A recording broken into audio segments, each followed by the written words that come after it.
Emma knows how to sing. Which song do you know to sing? Jesus love me. Yes. No.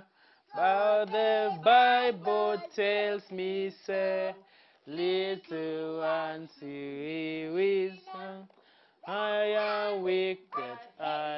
Yes, I know. Yes, Jesus loves me. The Bible tells me so. Which other song do you know? Pray every day. Pray every day. Pray every day. Read your Bible, play every day if you want to grow. If you want to grow. If you want to grow. Read your Bible, pray every day if you want to grow. Now that is good, I can hug you a thousand of it. And I even hug these others now. They're all. Yeah. Oh, hi. My name is Douglas Angogo. I'm married to this beautiful girl. She's still a lady. Njambi Angogo. Though our firstborn says Angogo is only for us. She needs to be called Njambi Mushugia. And we're blessed with two kids. This is Kayla and Shama, who is somewhere playing. Yeah, she'll be joining us. Hi everyone, my name is Njambi Angogo. As he's mentioned, we've been married for the past 6 years, and God has blessed us with two beautiful girls. And it's fun. Marriage is exciting. We love it. I met this beautiful girl some 6 years ago, and yeah, she was playing hard to get. We met in church. She loves reading, and I took a book from her so that I can read that book. We used to practice in the same choir. We used to be worshiping in the same choir. So we didn't know each other once, but we had known each other for some times because we used to participate in the same praise and worship at Deliverance Church Umoja. So I developed some interest in her, of course. When you see a flower, you need to pluck it out before someone else take it. Yeah, so I decided to follow up, and she was very hard to get because after I go for practice, she'll just finish and move out faster. So before I get it, she's outside the compound. And I'll try to follow her, she'll not respond. But as a man, you don't give up. There we are. Yeah.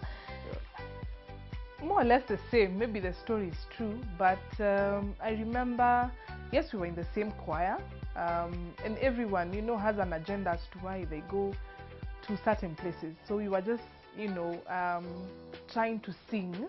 That is what I can say. No, you were singing. You were trying. Me, I was trying. Yes. I was trying to sing. I thought I had, a gift in singing. I used to sing a lot in the bathroom. And the way your friends tell you, hey, unaweza imba. So that is what I was doing. Then that's where we met. We were just, I can't even say that we were buddies, by the way. I think we'll just say hi because we are band members, and that's it. And then, yeah, so the book issue came about. I love reading. If I see you with a book, even in a matatu, we are friends forever, because I'll borrow the book. So I saw him with a certain book, and I got interested, and so I told him, kindly help me with that book. And I went home with the book. But then again, men, they have their own agendas. So he's calling, I'm wondering, is it about the book or what is this about? And I was not really interested in dating at that time. But you're interested in me. Never. You are. Never. Why did you take my book? I had not even thought we would be buddies or we would ever get married. Yes. It's not someone I had even pictured for us to maybe sometime get married to. So what happened is that he kept on insisting about the book, and no, then I wanted to pick out my book, but she could not allow me to go and pick the book from her place. Because my main aim was I get the book, but she does not drop it to me. So but where do you want to come to my place? I'll call her, not at your place, at your office. So I'll call her and ask for the book, and she's like, let me bring it to you. And then after some time, she puts off her phone. But I thank God because I didn't give up. I had to follow up, and eventually we went for the last praise and worship in church. And then after the service, as a man need to be bold, I told her, you know what? I told God in my heart that this lady today I'll tell her the truth. You started So telling when she the was truth. leaving the pulpit, Did you after say the leaving the truth? pulpit, we were going to sit down. I told her, I want to marry you. And she was like, you're not serious. You're not even dating. And you want to marry me? I told her, yes, I want to marry you. I think for me, he was ready for marriage and he was looking for a wife. On the other hand, for me, I was just a normal girl going about her business and then, you know, getting someone to disturb you. So it wasn't easy, I must say, because I was not coming from a very good place per se, because I was in a very difficult relationship before. So I thought, I'm not going to give another man the power to trample over me. So, but he kept on persisting. Hey, I remember actually, one day I thought, Uchali, amengangana sana. No, So I called him. Yes, I used to stay with my brother. So one time I told him, just come for lunch. And then, hiyo siku nilikuwa nimeamua atajua mimi ni nani leo. So he came for lunch and I told him, by the way, this is where I'm coming from. I actually confessed about my past. This is where I'm coming from. These are my fears about marriage and about relationships. And really, I was not looking forward to even being one or getting married. But by the grace of God, through prayer, a lot of prayer, we did a lot of prayer, by the way. We decided we are moving on, and it's not kalongolongo, it's for the long haul. So at least the security of knowing where the relationship was going made it a bit easier for me. Yeah, and I can propose here. I proposed to her. Yay! I gave her a challenge. YouTube. Yeah. In fact, I gave her a challenge. We did a prank onto her with my friends. We went to Diamond Plaza at Parklands, so we organized a meal there. Yeah, so I had never been to Parklands. Yeah, I had to make her feel like this man is a real man. So we went there. So guys came. So we said we were going for a business meeting to brainstorm how to do some business with some guys. So guys came and we were very many. So she didn't even have an idea. Then we talked to the people from the restaurant, and then they placed a ring, a nice ring, in an ice cream. So after we have eaten, and then when people are given ice cream, she's not a fan of cold things, but she had to take ice cream that day. So when she was given the ice cream, it was a bit cold, and the ring was inside. She said, this is so cold, I can't eat. So we had to start pestering. And she almost knew that there's something that is happening here. So we were like, no. So I went out, and then I left some people. It was nice, just try to eat. So when she dipped the spoon the second time, then she was like, yeah, what is this? There's something like a metal inside here. So when she picked it, it was like a ring. Then from there, I just said, wait, this for you, will you marry me? She had no option. I was the best person for her. Actually, I didn't have any option. Yeah. Yeah, it's probably because I was not dating or I was not into, other people. But for me, I think what I loved most about him was the confidence that he had. I had met men who are, yani ni kama hawajielewi, 50-50 hapa na pale. It's not like they are not sure. But for him, he was categorical that this is what I want and this is where I want us to go. It was, easy for me to follow through. So yeah, hey, the proposal was awesome. I said yes, and so we started planning for the wedding. We took a year. We took a year. Yeah, we took a year. And what we did well is we had dates. So those who are planning to get married, you don't just wake up in the morning, can you do this? We sat down, wrote all our dates, date for visiting the parents, for a show, and all those dates. So that when now you give the dates to your parents, they need to fix in, not that you fix in their dates. So it was easy for us to go on. Sorry for that. So we did that. Within a year, we had done all the visits. We had no money. We had some money, but not enough. We had people who came and helped us. Yeah, and we planned our wedding. Yeah, so the wedding came and it was successful. We had a bit of challenges here and there with, family, of course, but we overcame. After the wedding, we did our wedding in November 2013. And before the wedding, I lost my job. I was working with a local NGO, and funding ended, so I lost my job. But he had a very good job, so we didn't have a problem with that. But then after 3 months after the wedding, that is March, he also lost his job. Yeah. So. And we thought, hii ni ya miezi mbili, miezi tatu hivi, you know, we'll get over it. We kept on applying for jobs here and there. We kept on calling people we knew. Yeah, I had people I knew, the HRs, the managers. Who could help us secure a job, but days, months, until it got to 365 days with no job. Goodness. Our marriage was being tested. I think that is what I can say. But the beauty of during courtship, we never had issues with money issues. You know, it wasn't an issue, the finances. So we actually coped. You know, we actually coped. Then we decided, let's be like you know, Moses. Moses aliulizwa na Mungu, what do you have in your hand? So we decided we have a jiko, we have tuko na sufuria, we have a flask. Why don't we sell tea? So we opened a cake shop. We will be looking at the pictures. Hey, we came from far. So we opened a cake shop. We did it for 1 year. It was not working out. We decided go sell the cakes and eat all the cakes at the end of the day. And drink all the tea. Where we had stationed our shop. Hey, enyewe, that's why we need you know, a bit of learning on how to run businesses. So for us, we just saw a vacant shop. So we went and set shop there, not knowing that it was not the best location for the shop. And so we would buy cakes. We actually used to buy cakes in a bakery. Then tunaongeza shilingi kadhaa, kama ni 10, 15, 20 hivi. And then we were supposed to sell them off. We used to go with the cakes and eat them. At times when you pass through such challenges, you need to work on your ego so that you don't have to maybe fear, because God wants to try out so that you can, whatever faith you put on what you're doing, then you can come and crown it. So I remember you used to go to church. You go to church with no money. Yeah, I remember it was hard for us. We don't have cash to go to church. Maybe there's a data.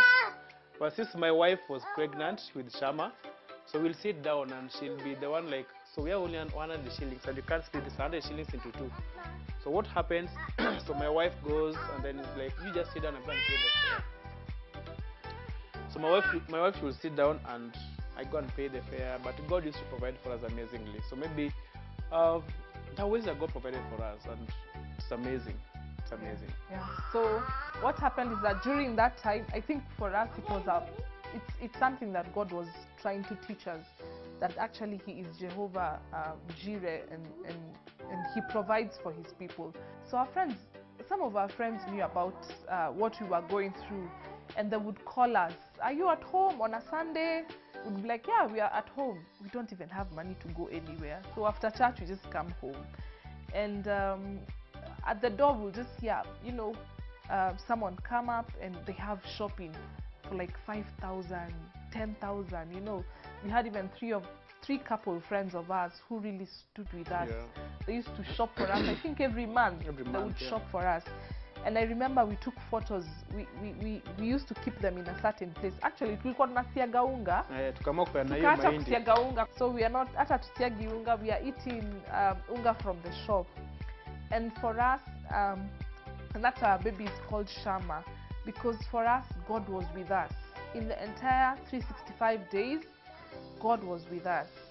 Yeah, because I remember it was when we discovered we have a baby, there's a couple who told us, oh God, that Mbona now I want a job and they also continue going on and conceiving. And it was like, well, how will they raise up that kid, and like how will they go through that? So it was not easy for us, but I remember there's when you trust God, when you keep everything before God and allow God to work in your situations, and you don't depend on men, because all people who came to support us, we didn't even call them, we didn't even have their numbers, like, can you come and give us this? But God used to speak to them, and God used to just minister to people and tell them, you know what, these people need you. And God used to feed us. So there's a friend of ours who decided, like, we people, where do you go for clinics? Then we said, we have been going to the city. I said, no, you choose a place and then come. Yeah. So we chose a place. We used to go to Coptic, and this person used to sponsor everything. That is, sponsors all the fare, that is, take a cab, he sponsors all the medication there, and all the consultation fees. So it was God who was working. So God built in a dream the name to give our daughter, and then we said that we name our daughter Shama. And the name Shama God means God is present. God is present. Because in all those 365 days, we never begged for food. By the We way, never called someone that, hey man, kimeumana. And God supplied, our rent was being paid in advance. there's actually, I think, one person who paid rent for close to either 8 months or 10 months. They paid rent for us. You know, actually the same person who used to pay the money for clinic, clinics, yeah. they used to keep dates. So if I'm about to go for clinic, they would call like 5 days before I go for clinic, and they'll be like, hey, unaenda clinic lini? I'd be like, on Tuesday. He would send money. I used to spend like 3,000 every time I go for clinic. He would like send 7,000 for even food. Ubarikiwe, unajijua. Yeah, so it was an amazing season, and we learned a lot from God, that God can provide. And the only thing that kept us is we had defended our relationship, and no one was like, you're not providing, you're not providing. And I remember when our baby came, we went to the hospital, and another person told us that, go and choose a hospital that you want, and give me the budget.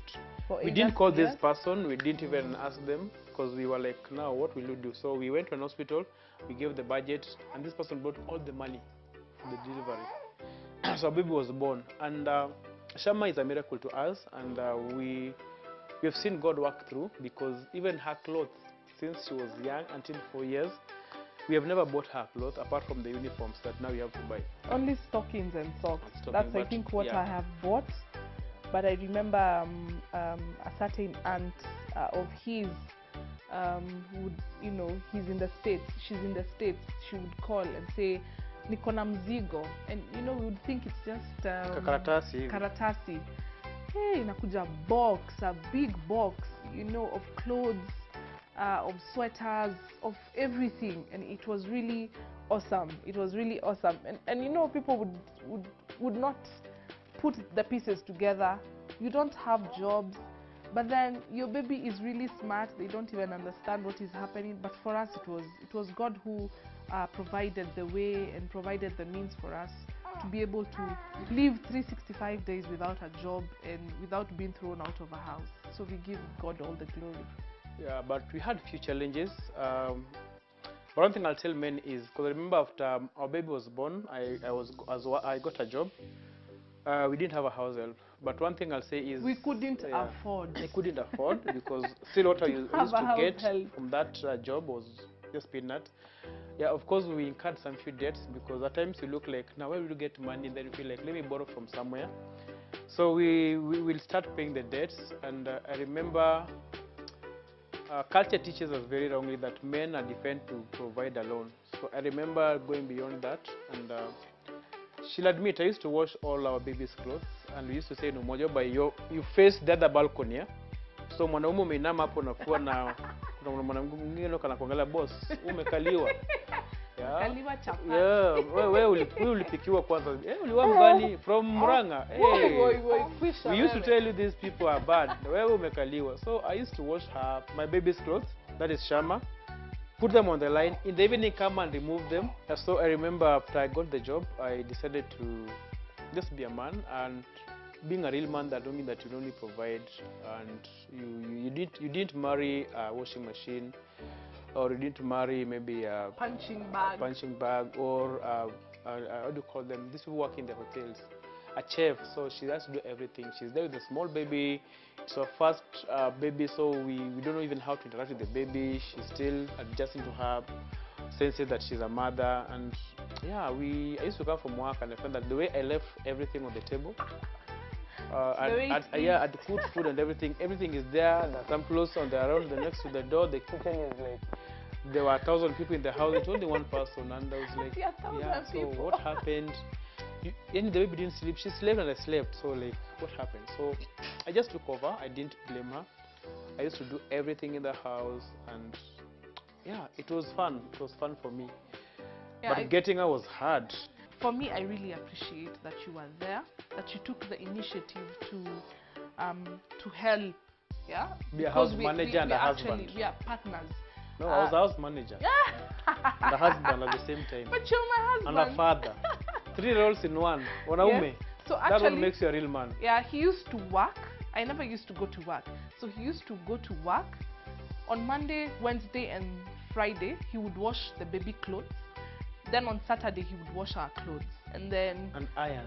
And iron the baby clothes. And that really didn't make him less of a man because he was helping. He actually helped me heal faster, come back to my normal self again very quickly. And it also helped our marriage because you can imagine if, you know, I am frustrated with the child, and I think that is why we are having a lot of postpartum depression, because you've been left there with the child, you have even no clue how to handle the baby, then you are supposed to, you know, have house chores, then you're supposed to be the wife, then you're supposed to even be a working mother. I think that's a lot of load to handle. So for me, I really appreciate Bae. There's something you that... You are the house manager. Yeah, I was the house manager. I did all those roles. But I was it's never... a season. I was Ended. not appreciated. I was to be taken to somewhere just to rest alone, but no problem. Those are your silent expectations that I don't No, know. I spoke them Sasa out. umesema. Yes. Nita follow up na hiyo story. After God came through for us, we'll say that we still had to struggle because of our dating season and the things you discover when you get married. Because some people you have high expectations of maybe who you're going to marry, but you get in the house and you feel like it's not what I expected. Not because you're not doing the right thing, but I have an unspoken expectation. So when I come to the house, I expect that my mom used to wake up in the morning and cook tea and and probably I'm not a morning person. Iron my husband's clothes and probably bring tea at the table. And it used not to be like that because my wife is not a morning person, so she'll not wake up early in the morning even if you agree that we're meeting early. Yeah, so my challenge is time with her, man. I think for me, I'm very good when it comes to late. I can call it late nights. I can actually even stay till 3 a.m. and not really mind.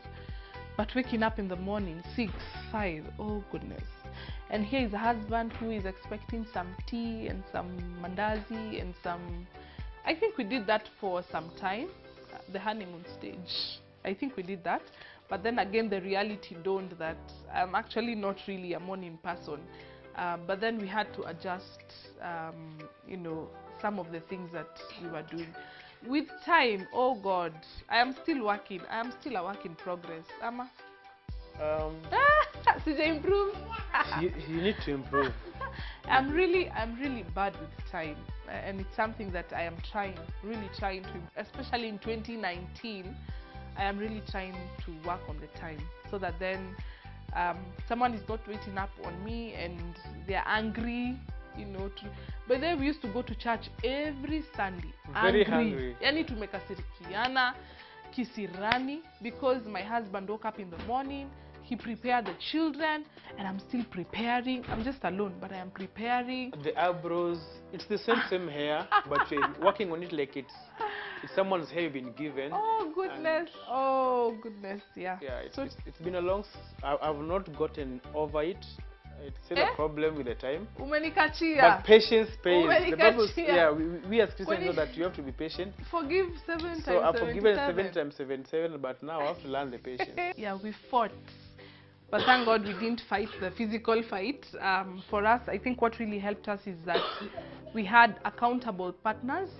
We had some of our friends were accountable partners, and we would talk to them. We would meet up and discuss, and then also we got to also seek advice from our best couple, Pastor Isaiah Oyuki. And he is such a man who has a lot of wisdom, and he really helped us through the drama stage. And we overcame. Tuliacha utoto. Yeah, and people say after 5 years, if you have not left your marriage, then you are married. Yeah. And conflicts are not bad in marriage because conflicts are supposed to bring people together. And like you say, when you are passing through a hard rock, when two stones are being rubbed, what happens is you get a smoother one or you get a very sharper one. So yeah, we had those, we can say them rough edges, but every edge was rubbed over the other person, and we'll talk, we'll communicate. I'll not allow her to go to bed before we talk. Or when she goes to bed before we talk, I'll make sure that at night I'll wake her up and ask her, can we discuss this? Yeah, so I think what kept us is we started to have a communication between us, forgiving one another, and looking onto one another with the eyes of grace. And there's one song that kept us going, and we feel like, you know what, we need to just say that this song was the best for us.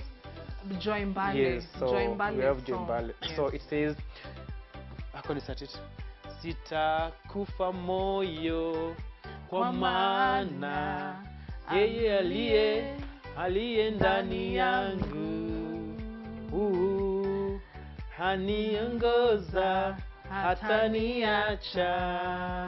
That song, yeah, it kept us grounded, yeah, kept us in the word, kept us together.